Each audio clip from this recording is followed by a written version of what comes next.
Now starting our 5th decade of providing great entertainment, great football, great times, and great memories. This is the United States Cartoon Football League, celebrating its 40th anniversary.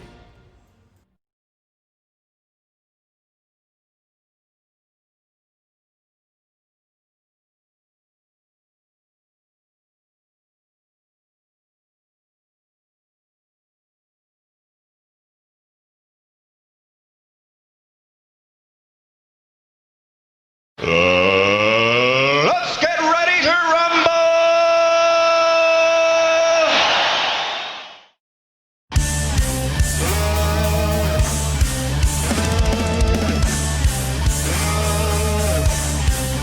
You hear the screeching of it all, you hear the wind begin to howl.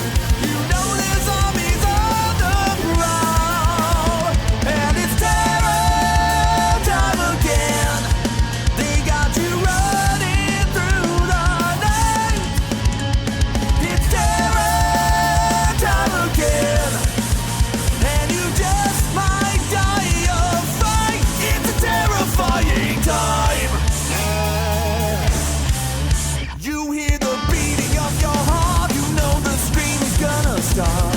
Here comes the really scary part. Yes, it's terror time again. They got you running through the night. It's terror time again, and you just might die of fright. It's a terrifying time.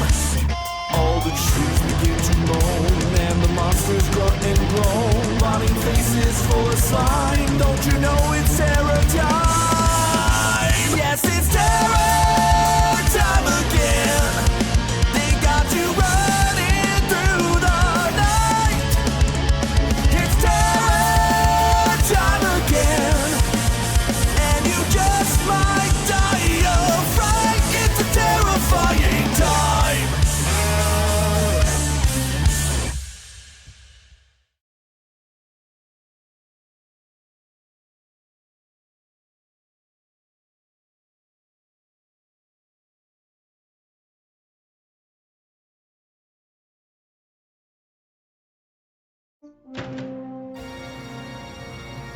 Daphne, now I need to talk to her.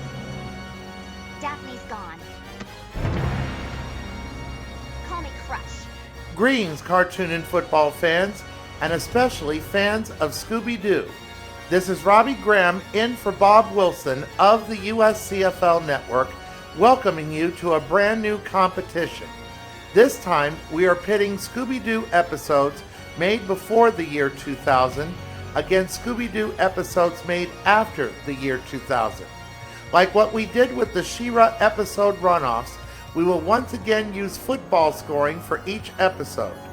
This is a 16-round competition. Here is the criteria for this tournament. All 5 Mystery Inc. characters must appear in each episode. Episodes featuring just Shaggy, Scooby, and Scrappy-Doo are ineligible, as are episodes with Daphne's reintroduction. Shows like The 13 Ghosts of Scooby-Doo, Shaggy and Scooby-Doo Get a Clue, and Scooby-Doo and Guess Who are also ineligible, as are direct-to-video movies and any TV special more than 30 minutes long. The 8 intros you saw at the beginning of this video are indeed eligible. As we go into round 4, Scooby-Doo A2K leads Scooby-Doo B2K by the score of 21-19. After we take a brief pause, we will start round 4 of Scooby-Doo before the year 2000 against Scooby-Doo after the year 2000. We will be right back.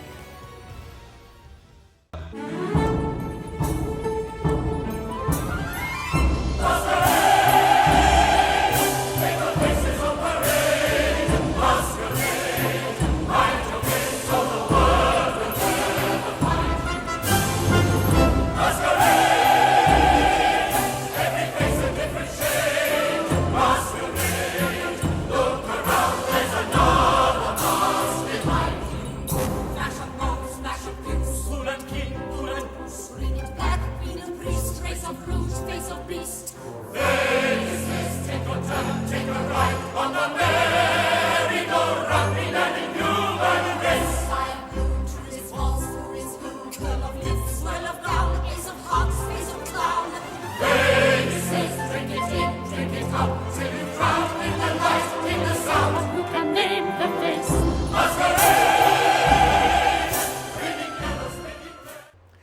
For round 4, both episodes involves a phantom as the bad guy. We begin with Scooby-Doo A2K and the episode In Fear of the Phantom from Scooby-Doo Mystery Incorporated, Season 1, Episode 7. The episode goes as follows. The Hex Girls, Velma's favorite band, comes to Crystal Cove to give a concert. However, things go awry when an evil phantom attacks with the intention of permanently taking the Hex Girls out of the music business. Meanwhile, Scooby-Doo and Shaggy are having a fight because of Shaggy's prom date with Velma in the previous episode.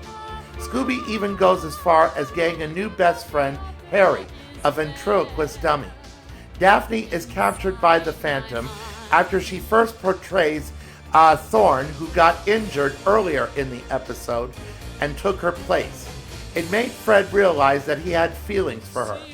Although Daphne did not hear him say it fully, she got mad at him and then became Crush, a fourth Hex Girl, temporarily.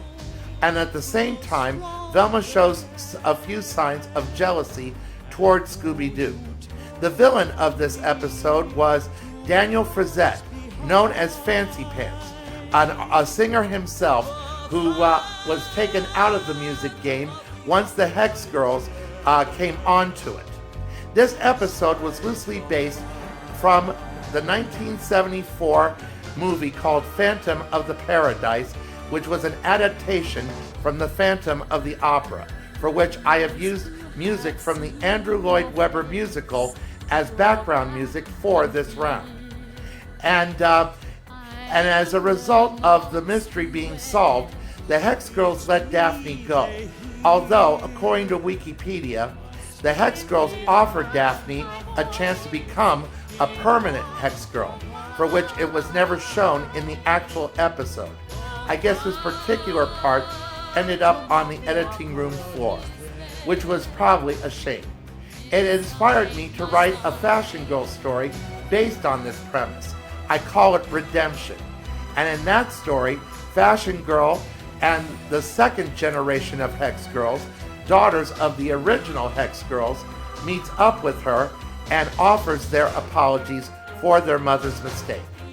Stay tuned at the end of this video for a special performance of the Hex Girls singing Trap of Love in a way you on YouTube have never seen before. After we take a brief pause, we will return for the other half of round 4. We'll be right back.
For the B2K portion of round 4, the episode is called Don't Fool with a Phantom from Scooby-Doo, Where Are You?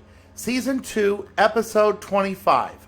This was the series finale for Scooby-Doo, Where Are You?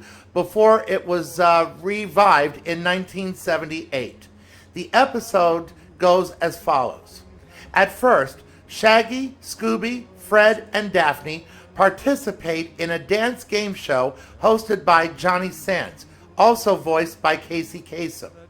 After both pairs do their bit on the dance floor, the studio goes dark and a wax phantom appears after the lights come back on, with the stage all in tatters.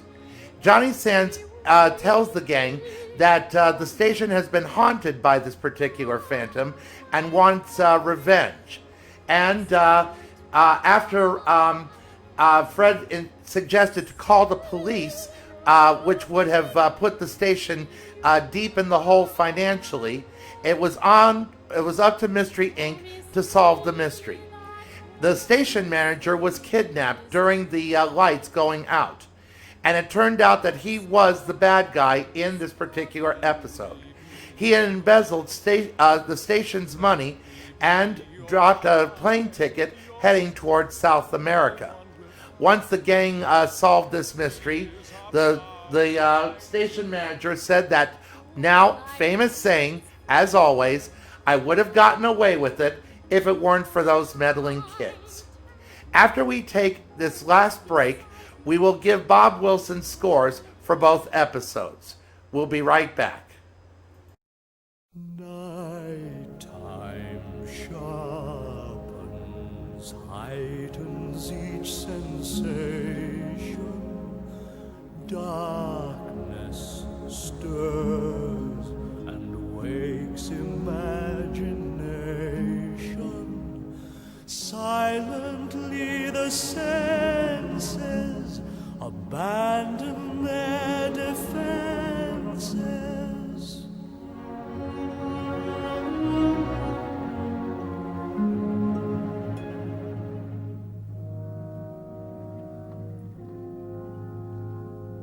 Slowly, gently, night unfurls its splendor.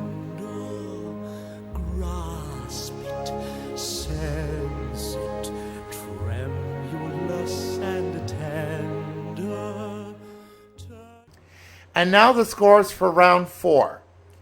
In the episode In Fear of the Phantom from Scooby-Doo Mystery Incorporated, which was the 4th encounter Mystery Inc. had with the Hex Girls, Mr. Wilson said that this was a very important episode in the Scooby-Doo Mystery Incorporated character development arc. Bonus points for the guest stars, but the mystery was average. He gave it a 7, which I agree with. This was a very good episode in the fact that it finally made Fred and Daphne a couple after 41 years of Fred and Daphne fans speculating whether or not they were indeed a couple. As for the Scooby-Doo Where Are You episode, Don't Fool with a Phantom, the mystery was moderate and not hard to solve according to Mr. Wilson, but he does give the episode 6 points. And after 4 rounds, the score is now Scooby-Doo A2K 28, Scooby-Doo B2K 26. In just a few moments, you will see the bonus video we promised as Daphne, as Crush, along with the Hex Girls, performs Trap of Love in a way you have never seen before. I will be back next week to continue with round 5 of this competition. And until then, this is Robbie Graham of the USCFL Network wishing you peace. Take care and stay safe.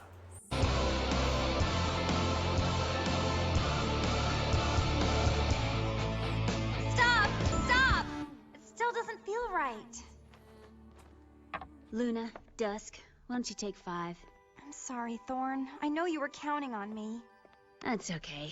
I know what's going on. We've all had a Fred in our lives. Mine was a carny I met on the road named Knuckles Wazinski. He ran the roundup. You know that ride that spins around, pinning you to the wall till you puke? Loved it more than me. Last time I saw Knuckles, he was going 60 miles an hour, covered in 4-year-old's chili cheese fries. You know how I got over him? You cut the brake lines on his van. No, I got over it with a song. Now why don't we sit down and write one?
Let me be.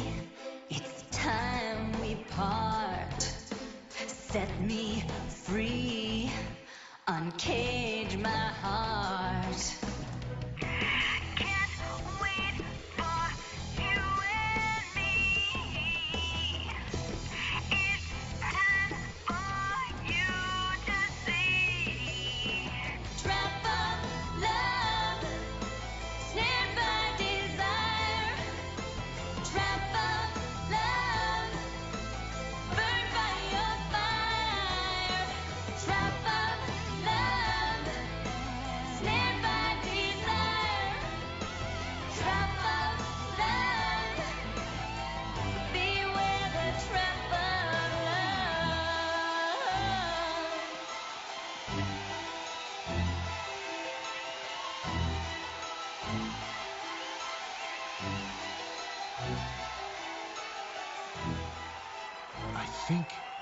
I think I understand.